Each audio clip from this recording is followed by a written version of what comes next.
This monster slept for 12,000 years. Then it woke up screaming, blasting ash 45,000 feet high. Within 36 hours, entire towns were buried in toxic grit. Skies turned black from Africa to India. Think you are safe halfway around the world? Think again. The nightmare started at 8:30 in the morning. On November 23rd, the earth near Afera ripped apart. That silent killer unleashed a 45,000-foot death column instantly. The blast shattered peace 50 kilometers away. In Adera, roofs and yards disappeared under a heavy gray suffocating blanket. Animals panicked as the sky fell. The air tasted like broken glass and rusty metal. Deadly powder coated every single surface. Administrator Muhammad Sed stood in the haze, listening to terrified radio screams. He frantically counted heads and scanned the horizon. Every second mattered.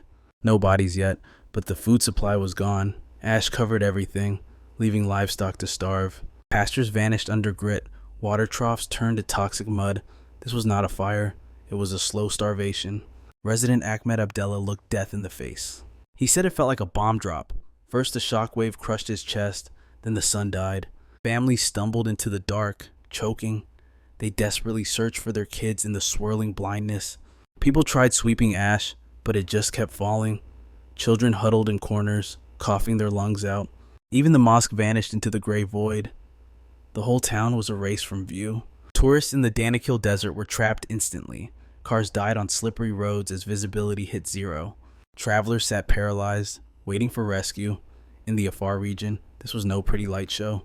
It was a survival situation. Life as they knew it ended in a heartbeat. But the threat did not stay local. The ash hit the jet stream, racing at 150 kilometers per hour. In half a day, a village problem became a planetary crisis. Toxic glass clouds surged over the Red Sea. Yemen went dark. Then the mountains of Oman disappeared. Overnight, the poison traveled 3,000 kilometers. The jet stream acted like a superhighway 9 to 16 kilometers up. Once that ash hit the fast lane, nobody was safe. The cloud hooked over the Arabian Peninsula. It swept past Sanaa and Muscat, heading for the open sea. Satellites watched the doom spread in real time. Within 24 hours, Pakistan was under the shadow of the plume. Pilots got the terrified call turned back now. Above 25,000 feet, the sky was a shredder for engines. By hour 36, the fallout hit India. Delhi was already choking on smog. Now a new killer arrived from 7,000 kilometers away. One eruption in Africa paralyzed half a continent. It took less than 2 days to ruin the sky. The atmosphere turned against us. It carried the volcano's toxic fingerprint across oceans.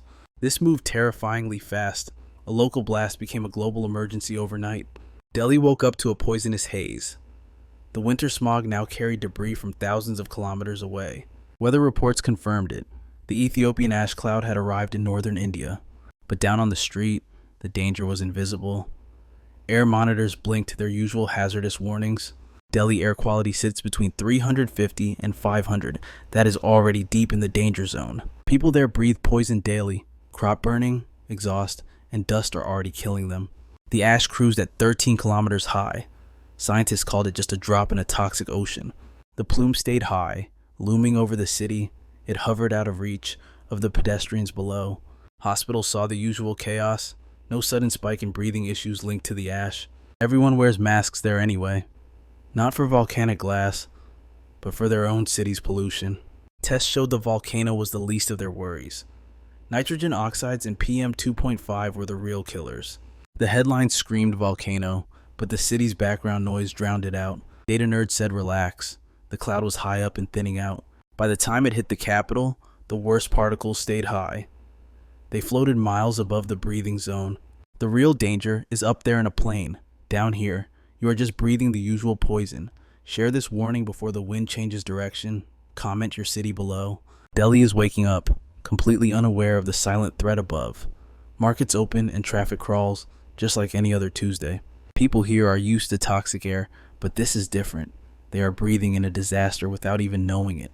That volcanic ash isn't just pollution. It is a suffocating blanket. It is layering over a sky that was already killing us as Caesic. Right now, the danger is in the sky, not the streets, but do not get comfortable. This crisis is coming for you. By mid-morning, India's entire aviation network was screaming in panic. The chaos was instant and totally uncontrollable. Air India, Indigo, and Akasa canceled dozens of flights immediately. Your escape routes are being cut off one by one. Tuzik. The Ethiopian ash plume hit the kill zone 25,000 to 45,000 feet. That is exactly where your commercial flight cruises. Pilots scrambled, but the order was absolute stay on the ground. Crossing those corridors is a suicide mission right now. In Mumbai and Delhi, cargo crews watched helplessly. Fresh food and life-saving medicines are piling up, rotting in the heat. India's massive export engine is stalling out fast. Every hour the planes don't fly.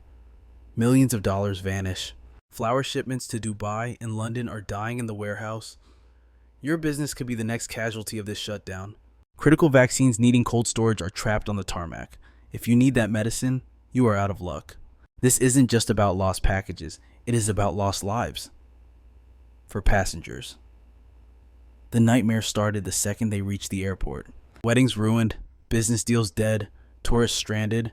They stared at red cancellation screens, realizing they were trapped. Airlines had zero answers as the angry crowd swelled. Social media exploded with images of abandoned counters and hopeless lines. The money's burning up fast. Airlines aren't just losing sales, they are bleeding cash on refunds and idle crews. For cargo, it is a catastrophe. Fresh produce is spoiling, contracts are breaking, and your local grocery store is next. One missed pharmaceutical shipment costs millions. Worse, it leaves a patient in a hospital bed waiting for a cure. The price of safety is skyrocketing every single hour, but authorities ran the numbers, and the choice was terrifyingly simple. Flying means crashing. We learned this the hard way in 2010 when Iceland grounded 100,000 flights. Remember 1982 in Indonesia or 1989 in Alaska? Boeing engines failed completely after hitting volcanic ash. The lesson is written in blood. Ash is invisible to radar, but it kills engines instantly. Safety is the only option left. Managers are frantic, trying to move cargo by sea or road before it rots. But for food and medicine, time has already run out. A volcano thousands of miles away is destroying livelihoods right here. They are counting the losses in real time. Supply chains are snapping, and the cost will eventually hit your wallet. Jet engines can handle hail, storms, and even birds. They are tough, but they have a fatal weakness. Volcanic ash attacks from the inside like a virus. At cruising altitude, engine heat spikes to over 1,200 degrees Celsius. That ash is actually tiny glass shards. It melts at just 1,000 degrees, turning into liquid magma inside the engine. It doesn't pass through, it sticks. The molten glass fuses to the turbine blades deep inside the machine. It clogs the cooling vents and suffocates the engine. The fuel can't burn, the engine chokes, and you get a flame out. But the turbine failure is just the beginning of the horror. This stuff destroys everything it touches. Those microscopic glass shards act like sandpaper. They shred the compressor blades, ruining the engine's balance and power. The ash scours the windshield until it is solid white. Pilots literally cannot see out the front window to land. It blinds the sensors, killing speed and altitude data. The crew's flying blind, deaf, and dumb in an emergency. Deadly sulfur dioxide gas leaks into the cabin. You start coughing, your eyes burn, and there is nowhere to run. Here's the scariest part: radar cannot see ash clouds. It looks completely clear until it is too late. Pilots don't know they are dying until the engines scream. You might smell sulfur or hear the ash hitting the plane. In seconds, a perfect flight turns into a silent glider. You are falling from the sky with zero power. Dust smaller than table salt brings down massive jets. A distant eruption becomes a death sentence for travelers everywhere. June 24th, 1982, British Airways Flight 9 was cruising peacefully over Indonesia. Suddenly, smoke choked the cockpit. One by one, all 4 engines died in the darkness. They had flown into ash from Mount Galunggung.